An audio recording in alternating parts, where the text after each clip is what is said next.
You know, I had a moment the other day that I think everyone has eventually. I was standing outside waiting for an Uber, just staring at the side of a building. Mhm. And it was just a standard red brick wall. And I realized I was looking at thousands of individual rocks stacked up maybe 30 feet in the air, held together by dirt.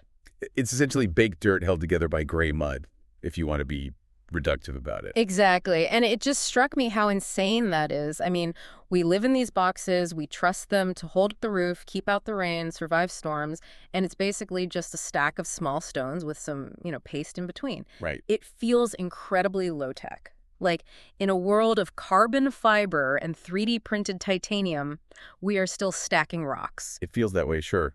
It Yeah. really does. It's the illusion of simplicity. Hmm. You see a brick, you see a line of mortar, you see another brick. It looks like the most basic Lego set in the world. But if you actually zoom in, and I mean really zoom in, Yeah. past what the naked eye sees, that gray mud is doing something wild. It's Yeah. not just glue. Yeah. It's a chemical engine. It's a geometric puzzle. And honestly, it is the fuse for the entire structure. See, that's the word that got me when I was reading through the research for today. Fuse. That implies something active, something Yeah. that can, burn out or blow up. It absolutely can. Wow. We tend to think of masonry as permanent, Right. built like a brick house, Well right? said, That. well said. Yeah. But that wall is fighting a constant brutal war against thermodynamics, gravity, and chemistry. Yeah. And the mortar joint, that little 3/8 of an inch strip of gray stuff, Mm-hmm. is the front line.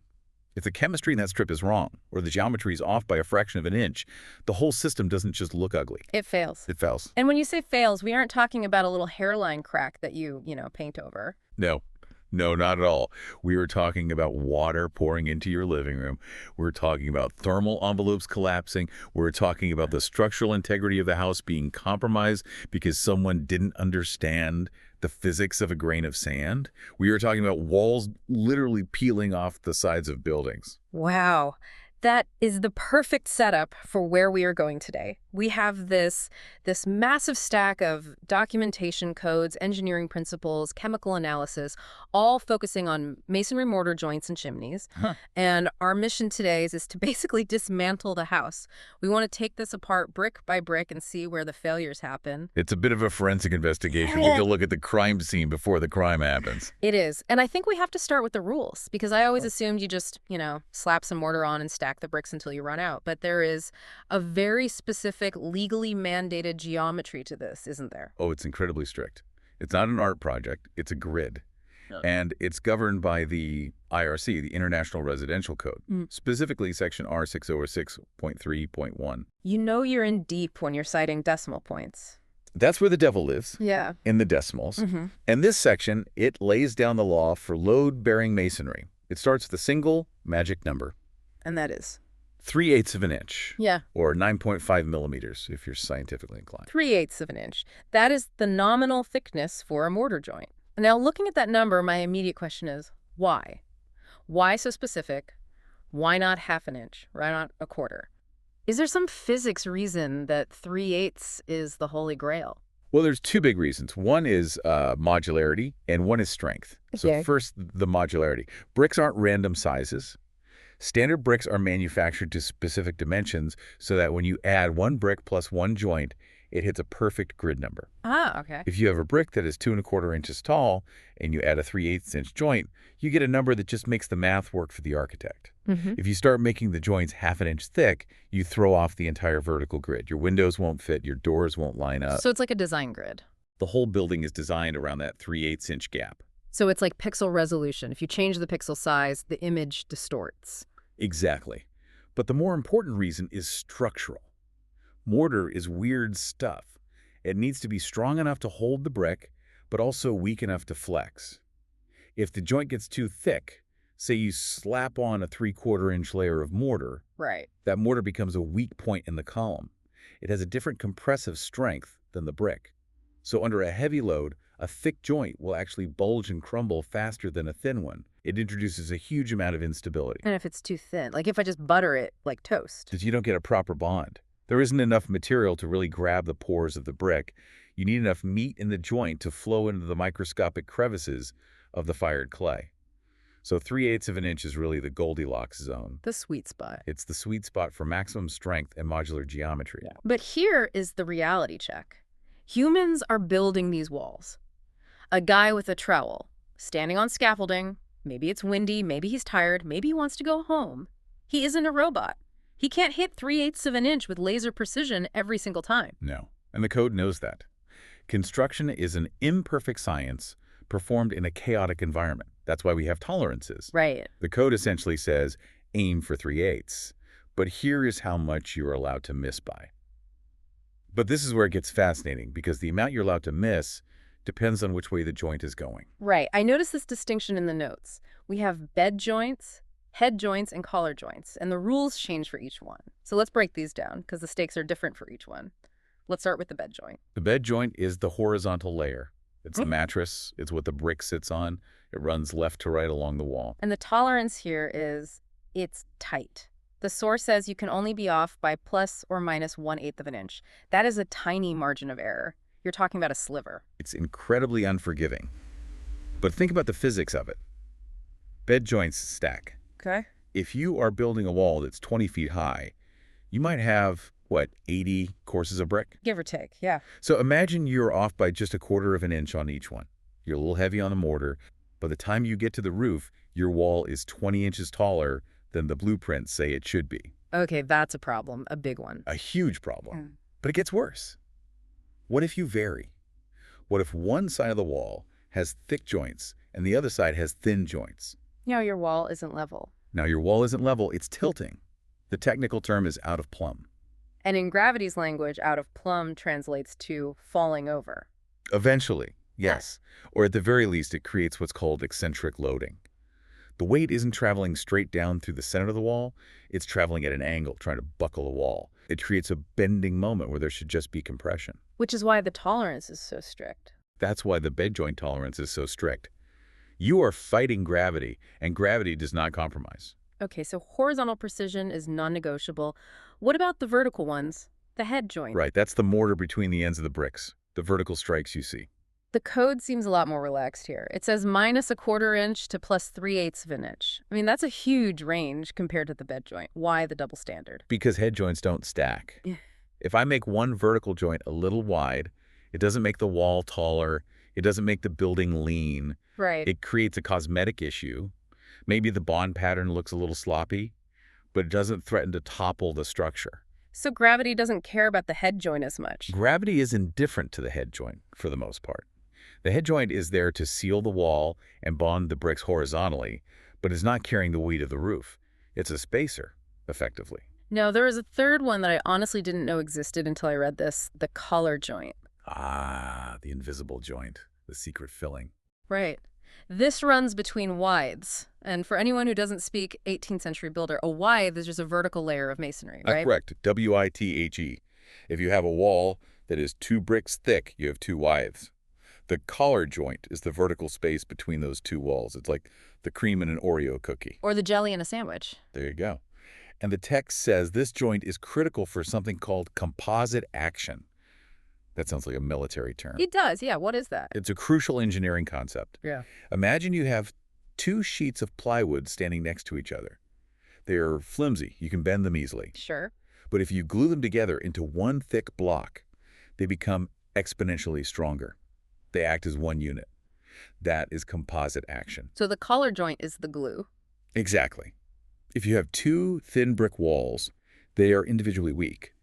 But if you bond them with a solid collar joint, and usually there is metal reinforcement or dowels running through that joint, they become one massive structural element. So if that joint is too wide or too narrow, The bond fails.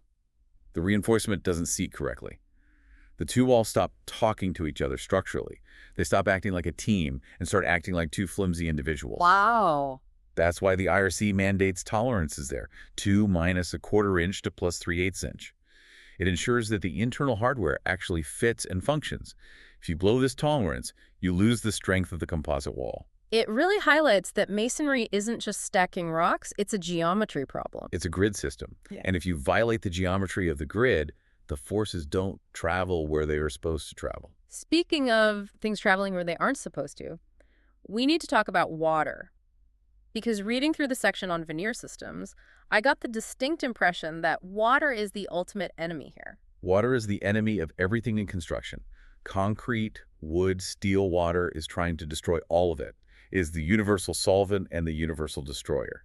But with brick, it's a steady. It's a special relationship. The text had this line that I think most homeowners would find shocking. It said, and I'm paraphrasing, water will get behind the brick. Not might, will. That is the hardest pill to swallow. People look at a brick wall and think, that's waterproof. It's hard, it's stone. It isn't. Brick is a sponge. Mortar is a sponge. Really? Oh, yeah. If you have a heavy rain driven by 40-mile-per-hour winds, that water is going to migrate right through the face of the masonry. It permeates the capillaries of the clay. So if you build a wall thinking you can keep 100% of the water out, You have already failed. You're building a swimming pool inside your wall. You have to build the wall assuming water is getting in, and you need a strategy to get it out. and that strategy is flashing and weeps. The escape route. Flashings are those waterproof membranes, usually at the bottom of the wall. And weeps are, Hmm. they're just holes, right? Literal holes. Gaps in the mortar at the bottom course. Sometimes you see little plastic tubes, sometimes just a gap. And the physics is simple. Water soaks through the brick, hits the airspace behind the brick, runs down the back of the wall, hits the flashing, and flows out the weep hole. But the source material notes a common failure here. It says masons frequently forget to put them in or they get blocked. It happens constantly. We call it mortar droppings. While the guys are building the wall, globs of wet mortar fall down the back of the cavity, Oh, of course. and it piles up at the bottom and plugs the weep holes. So the drain is clogged before the house is even finished. Exactly. So the water gets in, runs down, finds the clog, and pools. It saturates the wall base, then it migrates inward into your drywall, causing mold, or in winter, it freezes and pushes the wall outward. Which actually leads us to the hardware that is supposed to stop the wall from falling off. The wall ties. The anchors. This part actually scared me a little because these are hidden. You can't see them once the house is built. The text specifies these need to be 22-gauge corrugated ties, hot dip galvanized. Spaced out on a grid. Right, every 16 inches vertically, 24 inches horizontally. That spacing creates a grid where every 2.67 square feet of wall has an anchor holding it to the wooden frame of the house. These ties are what prevent the brick veneer from peeling off the house during an earthquake or a hurricane. They're absolutely critical. But here's the consumer alert moment. The source mentions that vendors sell lighter, 28-gauge ties that are not code compliant, and contractors buy them. This is a classic case of penny wise, pound foolish. The 28-gauge ties are thinner, they're cheaper. A contractor might look at a box of ties and think, it's just a little strip of metal, who cares if it's a tiny bit thinner? It saves me $50 on the job. What is the real-world difference between 22-gauge and 28-gauge? It sounds small. It sounds small, but in the world of corrosion, it's massive. Remember, we just established that it is wet inside the wall. It is a damp, dark, corrosive environment. So the metal is going to rust. Eventually, yes. The galvanization, the zinc coating, protects it for a while. But once that zinc is used up, the steel rusts. A 28-gauge tie has less steel. It rusts through much faster. I see. And when steel rusts, two things happen. One, it loses strength. Two, it expands. Iron oxide takes up more space than steel, so it can actually crack the mortar joint just by rusting. It's called oxide jacking. But the scary part is the disintegration. Yes. 10 or 15 years down the road, the tie rusts completely through. Now you have a brick wall that weighs several tons standing there with nothing holding it to the house except gravity and friction. It's a freestanding slab. Yeah, I have no idea. You have no idea. Until a windstorm hits, creates a vacuum on the leeward side of the house, and sucks the entire brick facade off the wall. Wow. We've seen it happen. It peels off like a banana skin. All because someone saved $50 on a box of thinner metal ties. That is terrifying. It's a hidden time bomb. That's why inspections during construction are so vital. You have to see the ties before the bricks cover them up. Once the wall is up, it's too late. You need X-ray vision. Okay, we're going to hit pause on your training session for just a minute. I know you're probably deep in the weeds of, a flue liner tutorial or something, but we really need to talk about who is actually producing all of this content. Right. If you're here watching these videos, you're already getting the benefit of the training. But there's a much bigger ecosystem behind this YouTube channel. We're looking at chimneysweeps.com, and it's pretty clear this isn't just a media company. It's more like a funnel. A vetting engine for the industry. That's a really important distinction because usually with these online directories, you just pay a fee, you get your pin on a map. Is that what's happening here? Is this just another pay-to-play model? No. The documentation we have suggests it's the opposite. It seems like they're trying to solve that classic low bidder problem that plagues the trades. They're not looking for advertisers. They're building a vetted network. And that standard, it seems to come directly from the founder, Ray Gessner. I was looking at his bio. You don't often see this kind of background. It's this mix of high-level academic engineering and, actual trade mastery. You usually get the guy in the office or the guy in the truck. Exactly. And that combination is really the key here. Ray isn't just some tech guy. He has a master's degree in civil engineering. He's a licensed professional engineer, a PE in multiple states. But he also holds master licenses, HVAC, gas fitter, plumber. And he's a certified home inspector through NACI. So he's looking at a chimney as both a structural engineer and as a hands-on inspector. But how does that actually translate to the platform? Is it just good branding? It seems to be baked right into the gatekeeping. Because he understands the physics, the code, the actual science behind it, the platform can enforce a technical standard that, a simple lead gen site just couldn't. Which brings us to their whole gold standard vetting process. Okay, right. So for the professionals listening right now, the ones who are already doing great work, how does the platform actually verify that? How do they filter out the noise? Well, it starts with the basics, the non-negotiables. You have to have the proper licensing, general liability insurance, workers' comp, all of that. The table stakes. Exactly. Yeah. But the real barrier to entry is the CCI exam, the Certified Chimney Inspector Test. And this isn't just one of those watch a video and click a button certifications. Oh, far from it. Ray Gessner developed this exam himself to test for technical accuracy, safety knowledge. It's designed to be difficult. It's a filter, plain and simple.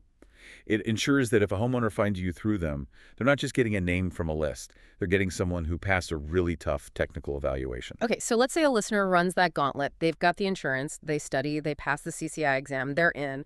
What's the actual utility for them? Why jump through all those hoops instead of, say, just buying more Google ads? Because it shifts you from just being listed somewhere to being part of an operational support system. The sources show a few key benefits. First, there's the proprietary inspection report software. Which I'm guessing is based on those same engineering standards we were just talking about. Precisely. It automates the reporting, so your paperwork has the same rigor as the inspection itself. Then there's the community. You get access to these monthly online forums, mentorship, networking. It's like a mastermind group for ethical operators. And that brings us to getting the actual clients.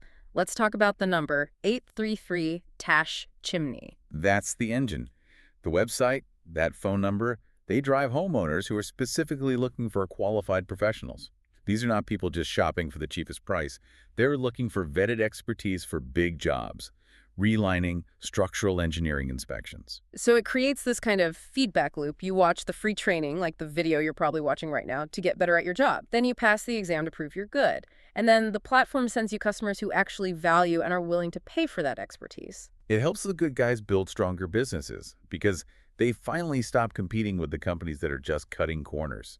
It really elevates the trade. So I guess here's the challenge for everyone listening. You are sitting here right now. You're learning for free from one of the best sources in the world.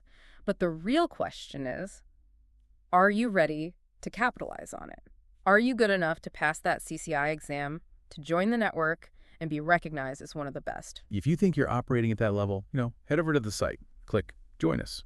All right, we'll let you get back to your training now. Vision. Thanks for listening. Okay, I want to pivot from the walls to the most extreme part of the house, the chimney. The source material treats the chimney like it's a totally different beast than the rest of the building. It is. A chimney is structurally and thermally unique. Think about its life. It's a slender tower sticking up above the roofline. It's exposed to weather on all four sides, 360 degrees of wind, rain, snow, and sun. Right. A normal wall usually has a warm house on one side and weather on the other. It's buffered. The chimney's out there alone in the elements. And that's just the outside. Inside, you have fire. Exactly. You have extreme heat. You have acidic flue gases. So the chimney is fighting a war on two fronts, external weather and internal combustion. It is the most stressed masonry on the property. This leads us to the section on thermodynamics. The text talks about the cold weather threat and the hot weather threat. Let's start with the cold. There was a phrase here that sounded like science fiction, freezing hydration. Right. This gets down to what mortar actually is. People think mortar dries, like paint. Hmm. But it doesn't dry. It cures. It's a chemical reaction called hydration. Ugh. The cement reacts with water to grow microscopic crystals, calcium silicate hydrates, that interlock and create strength. It's growing, like a coral reef. It is growing. It's knitting itself together. And that reaction requires liquid water. So what happens when it hits 32 degrees Fahrenheit? The water turns to ice. And we all know water expands when it freezes, about 9%. If you have fresh mortar that hasn't cured yet, so it's still a soft paste, and the water inside it freezes, that expansion acts like millions of tiny jackhammers inside the mix. The text calls this permanent disruption. It is. The ice crystals push the cement paste away from the sand particles. They break the bond before it can even form. They physically separate the components. So even if it thaws out the next day, It doesn't matter. The matrix is shattered. It's microfractured. It's like a honeycomb now. It might look solid, but it has no strength. and what does that look like a few years later? Premature erosion. The joints just crumble away to dust. You can scrape them out with a car key. And increased permeability water walks right through it. If you see a chimney where the mortar looks like sandy powder after just a few years, it probably froze on the night it was built. So that's the cold. What about the heat? The text calls this flash drying. This is the opposite problem. In hot weather, or direct sunlight, the sun evaporates the water out of the mix before the chemical reaction can finish, So the crystals stop growing. and they never get a chance to grow. The water is stolen by the sun, the mortar just dries out, it becomes brittle. It's essentially just dried mud at that point, not synthetic stone. The source says this leads to delayed failure. That sounds tricky. That's the most dangerous part. On day one, the joint looks fine. It's hard, it's gray. You pay the mason and he leaves. But the mortar hasn't actually bonded to the brick. Just sitting there. It's just sitting there. And then the thermal cycling starts. The sun hits the brick expands. Night comes, the brick shrinks. Because the bond is weak, that movement snaps the connection. The mortar cracks, spalls, which means the face pops off or it separates completely. It happens years later, but the crime was committed on the day it was built because it was too hot and nobody protected the wall. It really highlights how sensitive this process is. It's not just mix and slop. You are managing a chemical timeline. You are. You are managing a chemical reaction in an uncontrolled environment. That's the challenge of masonry. It's chemistry in the wild. Now, my instinct, and I think the instinct of most modern people, is, hey, science has a solution. Let's just pour some chemicals in the bucket to fix the temperature problem. And Section 4 deals with exactly that. Add mixtures. Better living through chemistry. Exactly. But the source material calls admixtures a double-edged sword. It seems like for every problem you solve with a chemical, you create a new one. That is almost a universal law in masonry. Let's take air and training admixtures. This is a big one. The text described this like adding bubble wrap to the mortar. That's a great analogy. Air entrainment puts billions of microscopic air bubbles into the mix. The idea is, if water gets in and freezes, the ice has somewhere to expand into the bubbles so it doesn't crack the mortar. It acts like a pressure relief valve. That sounds like a genius solution. What's the catch? The catch is strength. Air is weak. Air can't hold up a wall. If you have too much air, if you put too much bubble wrap in the mix, you kill the compressive strength of the joint. It makes the joint soft and spongy. Right. In a chimney that's exposed to high winds and erosion, a soft joint is a disaster. It wears away too fast. So moderation is key. You need just enough bubbles, but not too many. Then there are accelerators. This is for the cold weather scenario, right? To speed things up before the ice forms. Right. You want the cement to set fast, so the water is used up in hydration before it can freeze. The most common accelerator is calcium chloride. But the text identifies calcium chloride as the villain. It says it is essentially banned for chimneys. Why? Salt. Calcium chloride is a salt. And what does salt do to metal? It eats it, corrodes it. It devours it. Remember those wall ties we talked about? Remember the flashing? If you use a chloride accelerator, you are introducing a corrosive agent right next to your structural metal. You're salting your own earth. Precisely. Plus, it causes efflorescence. Those ugly white stains you see on brick walls, that's salt migrating out. And salt is hygroscopic, meaning it attracts moisture. So it makes the wall wetter. By adding salt to the mortar, you are literally inviting water to come live in your chimney. You are creating a moisture magnet. So never use calcium chloride in a chimney. Never. The short-term gain of working in the cold is not worth the long-term destruction of the structure. Just heat the materials, tent the scaffold. Do it the hard way. Don't rely on chemicals to cheat the weather. What about water repellents? Integral water repellents. This one confused me. Why would making water repellent be bad? Don't we want to keep water out? It's very counterintuitive. If you put a water repellent in the mortar mix, it changes the surface tension. It makes the mortar greasy to water. Okay. But that can interfere with the bond between the mortar and the brick. The mortar might repel water, but it also effectively repels the brick. So you get a tiny microscopic crack right at the interface where they meet. And water gets in the crack. Water always finds the crack. Ah. And now, because the mortar is water repellent, the water can't get out. It's trapped. It sits there. It freezes. It expands. It destroys the masonry face. The text suggests using breathable surface treatments applied after construction rather than messing with the chemistry of the mix itself. It seems like every time we try to outsmart the material, we create a trap for ourselves. Nature is very good at finding the flaw in our chemistry. The old methods, lime, sand, water, patience, usually went out. Which brings us to the most basic ingredient of all, the critical ingredient, water. The universal solvent. The text calls this the Goldilocks dilemma. You can have the best sand, the best cement, the best brick, but if your water ratio is off, you fail. It's the art of the trade, knowing the feel of the mix. Let's look at the extremes. What happens if the mix is too wet? If the mortar is soup, it has no body, it has no structural integrity while it's wet. Yeah. You put a heavy brick on top of it, and the mortar just squishes out the sides. It sinks. The sinking effect. Right. You aimed for a 3/8 inch joint. You lay the brick. The mortar is too wet, so the brick settles. Now you have 1/8 inch joint. Your courses are off. Your wall is crooked. And chemically, what does that do long term? High water content means high shrinkage. As that excess water evaporates, the volume of the mortar shrinks. Shrinkage means cracks. Cracks mean leaks. It's a direct line from too wet to leaky wall. Okay, so don't make soup. What about too dry? Or if it dries out too fast on the board. This happens on windy days. You spread the mortar, you turn around to grab a brick, and when you come back, the mortar has skinned over. It's dry to the touch. It won't stick to the brick. And masons do something called repembering. Adding water back into the bucket. Is that allowed? Within a very short window, yes. You can splash a little water in to keep it workable, but the text warns about excessive or repeated retempering. Right. If you keep adding water to mortar that has already started to grow those crystals, you are breaking the crystal structure. You are essentially taking setting concrete and smashing it up. It ruins the strength. It creates dead mortar. It might look okay when you trowel it, but it has no internal integrity. It will crumble. There was one other factor here that I hadn't considered at all. The brick itself, the brick factor. Suction. Yeah. The idea that the brick acts like a vampire. That's a good way to put it. Bricks are dry sponges. Ah. If you are working in hot weather with bone-dry bricks, as soon as that wet mortar touches the brick sucks the water out of the mortar instantly. Before it can bond. Faster than the bond can form. Oh. It sucks the life out of the joint. The mortar flashes dry, right at the contact point. So how do you stop the vampire brick? You have to pre-dampen the brick. It sounds tedious, but you have to hose down the brick pile.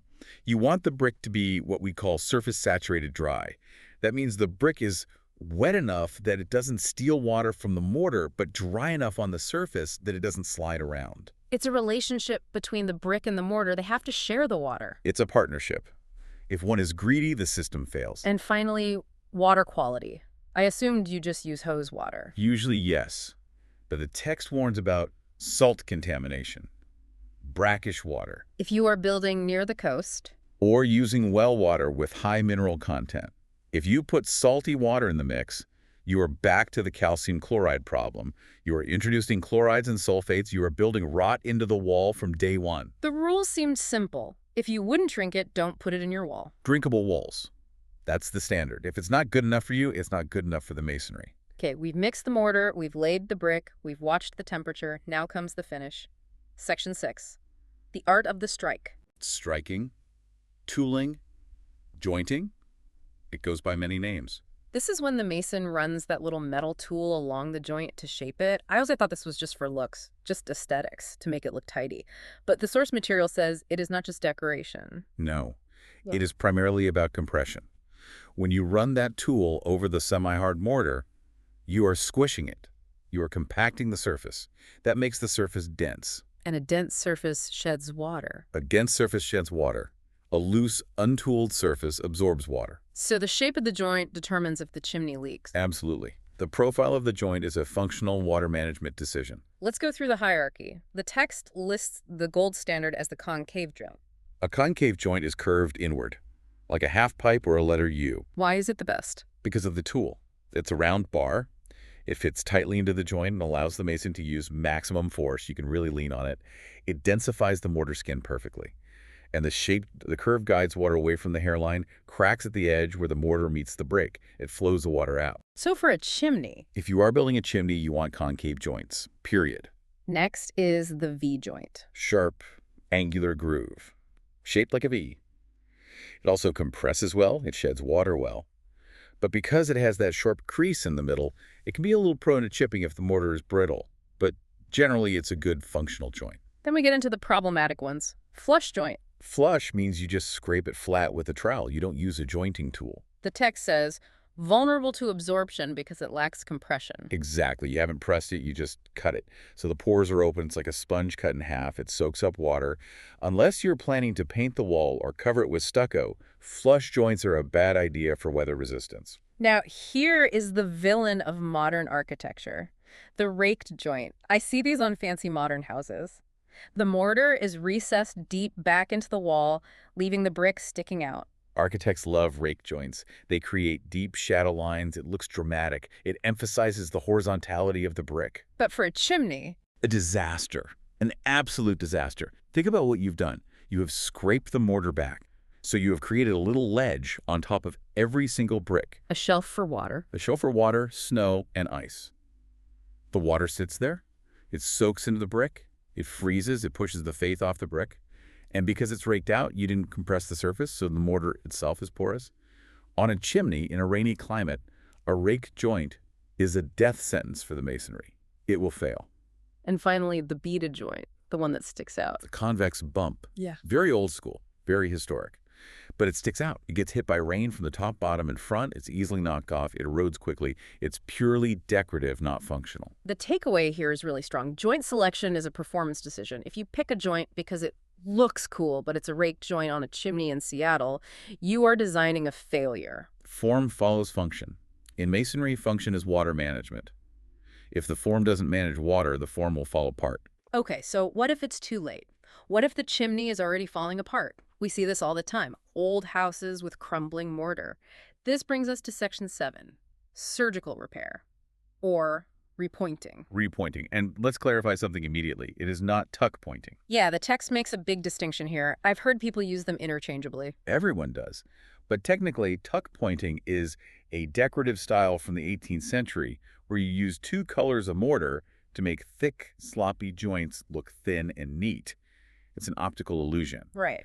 Repointing is the structural repair of removing bad mortar and putting in new mortar. The source calls this structural maintenance, not cosmetic makeup. Exactly. You aren't just putting lipstick on it. You are doing surgery. You are excising the rot. Step 1 is removal. You have to grind out the old stuff. But there is a rule, the depth rule. You have to go deep. The rule is usually 2 times the width of the joint.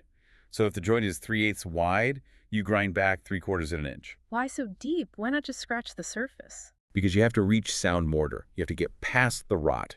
And physically, you need enough depth so the new mortar has something to grip onto. It's a mechanical lock.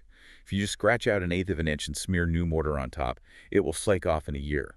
It's called a feather edge, and it fails every time. Step 2, cleaning.